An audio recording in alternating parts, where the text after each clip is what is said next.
Hello friends, my name's Emile and welcome back to some more Forza Top Gear laps. Today we're taking a look at some Japanese cars. Let's get straight into it with the first car of today, which is the Nissan GT-R Black Edition.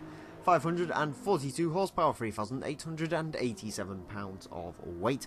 This is the most powerful vehicle here today. It is also by far and away the heaviest vehicle here today. 3,887 pounds is an awful lot of weight. It's a lot more than you'd really expect the GT-R to weigh, especially considering this is supposed to be the supercar killer and all. But 542 horsepower, mercifully, is a pretty decent amount. When you compare it to most supercars, it isn't amazing. But for me personally, I don't class the GT-R as a supercar. It's much more of a sort of GT car. And when you sort of put that weight against most GT cars, and consider the fact it has four-wheel drive, it's not too bad. Anyways, how does the GT-R actually drive? Well, it is very understeery. Well, not very understeery, it's kind of understeery. It isn't very good when it comes to the corners, and one thing that really enhances that understeer is the brakes, because they're not great either. And all this sort of bundles together to make the car feel very heavy. It does not feel nice through the corners, this car. Admittedly, straight line speed is pretty darn decent. 542 horsepower is certainly nothing to be winked at. Also, bear in mind, this car has 200 odd horsepower over anything else here today. So yeah, it was much quicker in a straight line than anything else here today. Still not a great car for the corners though. Next up, Honda NSX-R from 2005. 290 horsepower, 2,800 pounds of weight. This is almost the lightest car here today. There is one thing that's beating it, but only just. So the NSX-R, we had the 92 NSX-R go around the track before. During the Iconic Cars series, and it was pretty decent, so I was kind of curious how its 2005 offspring would do. On paper, these two cars are very similar. The 2005 model has about 14 more horsepower over the 92 model. I believe it may weigh slightly more than the 92 model, but statistically they're relatively the same. Driving characteristic-wise, they're both very much the same, and I mean that as a good thing because they're fantastic. The NSX is a very good car. It's a great chassis.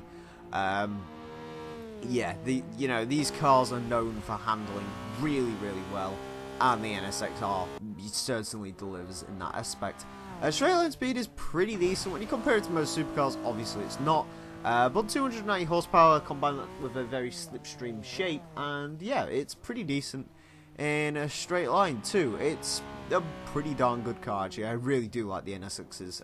It's always an honour to drive one of these things, and it was definitely fun to throw this one around the track. Next up we have the Subaru WRX STI from 2015. 305 horsepower, 3,386 pounds of weight. They may have dropped the Impreza name with this one, but it is very much still a Subaru Impreza WRX STI, very similar in statistics to the older models. Now, on statistic wise, 305 horsepower makes this the most powerful Impreza, I believe, and 3,386 pounds of weight. That's actually pretty good, especially considering this is a modern saloon car. That is very good for a modern saloon car, especially considering this does have four-wheel drive as well, which obviously adds quite a fair bit of weight. Anyways, the WRX to drive, it's very good. I do enjoy driving the 2015 WRX STI. I did a full review on this car, so please refer to that if you want some more in-depth driving impressions of this vehicle. But right here, right now, I'm going to tell you this is very good car to drive. Between this and the 22B, which did go around also in the Iconic Cars series, I think the 22B may handle that a little bit better, but this is still very much fantastic. And straight line speed wise, this is quicker. The 22B weighs less than this, but this does have more power. And this would be the one I'd choose out of the two. I just prefer this vehicle over the 22B. Next up, of course, we have the WRX's arch rival. We have a Mitsubishi Lancer EVO IX, 286 horsepower, 3,285 pounds of weight. Now, usually I'd compare the 2015 WRX to the EVO X, but I kind of want to mix it up a bit and throw an EVO IX around the track. The EVO IX is actually one of my favourite models of Lancer when it comes to these sort of things. I do really like the EVO IX. Bit of a weird car to drive, this one though. This I'm going to describe only as good. it isn't quite as good as the 2015. It does understeer a bit more through the corners. Surprisingly enough, between the EVO 8 and the EVO 9 there is a huge difference in PI, and there really isn't all that much statistic-wise to indicate why. I mean, this has more power than the EVO 8, I believe, and it only weighs that little bit more, but yet this is 50 PI down on the some of the other EVOs, which is a bit strange, and just in a straight line, this thing is not very quick at all, which is a bit of a shame. Also, in interior view, this car has a very weird field of view. It is very zoomed out. It's a little bit hard to get used to. I don't mind it, but yeah, it is a bit hard to get used to. Overall, it's a bit of an understeered car, but it's still a pretty good car to drive, all in all. I'd probably recommend the Impreza, or the WRX, I should say, over the EVO 9 if you're looking at these two cars in comparison. The EVO 9 is probably one of the EVOs that you want to avoid, but still not a bad car nonetheless. Next up, we have a Toyota Supra RZ, 320 horsepower, 3,329 pounds of weight. Of course, this is a car which needs no introduction whatsoever. People very much like the Toyota Supra, and I don't mind the car. I think it's a bit of a weird car to look. I always have a hard time looking at the Supra. I think from the front, it's a very nice looking car. From the back, it's a bit weird for me. Like, I don't like that whole lifted up rear end. It's a bit weird. Anyways, we're not here to contemplate the looks of the Supra. I'm here to tell you how it drives. And, well, I have to say it is a pretty decent car to drive, this one, actually. I did enjoy it. This is the second most powerful vehicle here today. It's still 222 horsepower down on the GTR, which ironically I believe is the power of the non-turbocharged Supra. But anyways, yeah, it is down. Yeah, it is the second most powerful vehicle here today, so it's sort of a normal-ish car. It is slidey through the corners. That rear end does like to break free quite often. It makes a pretty entertaining sound, this car. It's constantly making turbo noises, which is nice. Yeah, I enjoyed my time with the Supra, actually. It's a decent car to drive. A little bit slidier than what I would normally like, but it's a pretty fun car to drive. And I'm sure if you let loose with a bit of handbrake, this could be a exceptionally fun car to drive. Next up, a Mazda RX-8, 232 horsepower, 3,065 pounds of weight. The RX-8, when it comes to this game, I always feel a bit sorry for the RX-8. It always gets a bit lost in the shuffle, which I think is a bit sad, because I actually really do like the Mazda RX-8. In fact, I'm going to be kind of controversial here. I probably prefer most models of the RX-8 over the RX-7. I do like the RX-7, but I do prefer the RX-8. Anyway, statistically, of course, it isn't quite as good as its father in the RX-7. Power is down quite substantially. It's about 50 horsepower down on an RX-7. However, that does not mean that it is a bad car. It's pretty good through the corners, actually. I really enjoyed this as a handling car. Now, 232 horsepower isn't a lot. Second least powerful vehicle here today. And honestly, at top end, this car feels absolutely gutless. I don't know why, but if you're in the red line, this thing just feels so gutless. It is pretty slow in a straight line, which is a bit of a shame. I think this car would be much better with about 40 more horsepower in it. If this car had 40 more horsepower in it, I would be singing its praises, but it's just a bit slow, unfortunately. But it's still very good through the corners. I definitely think if you was to build one of these up with some race parts, it could make you a pretty decent race car. So don't overlook the RX-8. Give it a try.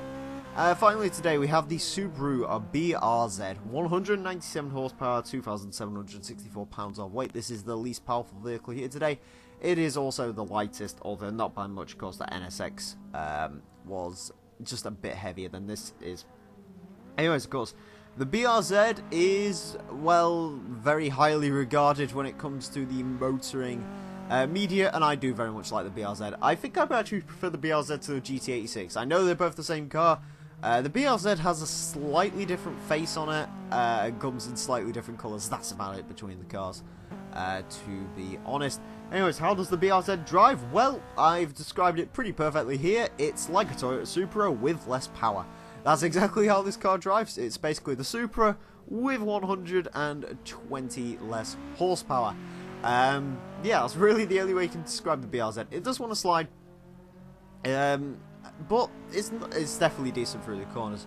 I would say this probably handles better than the Supra just by virtue of it having less power. Straight line speed actually isn't that bad in this car either. 197 horsepower isn't an awful lot, but it isn't too slow. It isn't, you know, actually it wasn't too far off the pace of the RX-8. In fact, these two cars might be kind of somewhat equal when it comes to the pace on the straights, and I'm not making that up.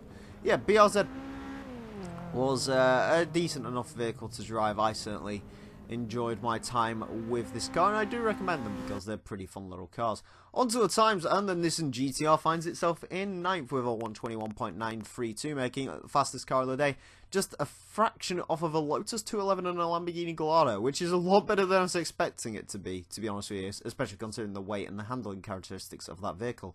Moving down the board, the Honda NSX-R from 2005 goes into 26th with a 127.057, beats out a Camaro, a Mustang, and the 92 NSX. Pretty good showing from that 2005 car. I do think it could have gone quicker if it had a bit more power in it though. 2015 Subaru WRX STI goes into 31st with 128.812, beats a Shelby Cobra and a Mazda RX-7, which is pretty darn good. Moving down the board, oh, it beat the 22B as well by quite a substantial margin. Subaru RZ finds itself in 36th with 128.894, ahead of the BMW M1, which is pretty impressive. Mazda RX-8 goes into 40th with a 139.979, and the EVO IX follows it with a 131.007. The RX-8 actually beat the EVO IX, which surprised me greatly. It only just did it on that final lap, but yeah, that was a huge upset, especially considering that car's like 50 PI down on the EVO. And finally today, Subaru BRZ 48th place, 133.365. Does beat a Dodge Charger and a Supra SVX, which is pretty impressive, just down on the Lancia Stratos, probably as you'd expect actually.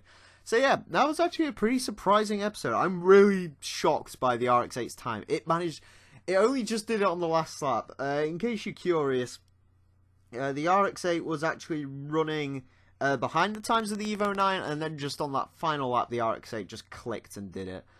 Which is pretty darn impressive to say the least. Also, the BRZ had a really good time considering I was setting 134s before the 4th lap, and on the 4th lap that car just did it. Anyways, yeah, I'm going to stop rambling now. Thank you all very much for watching. As always, if you have themes or cars that you'd like to see go around the Top Gear track, then do leave them down below in the comments, and I will read them and definitely consider them. Thank you all very much for watching, friends. My name has been The Real Emile, and until next time, farewell.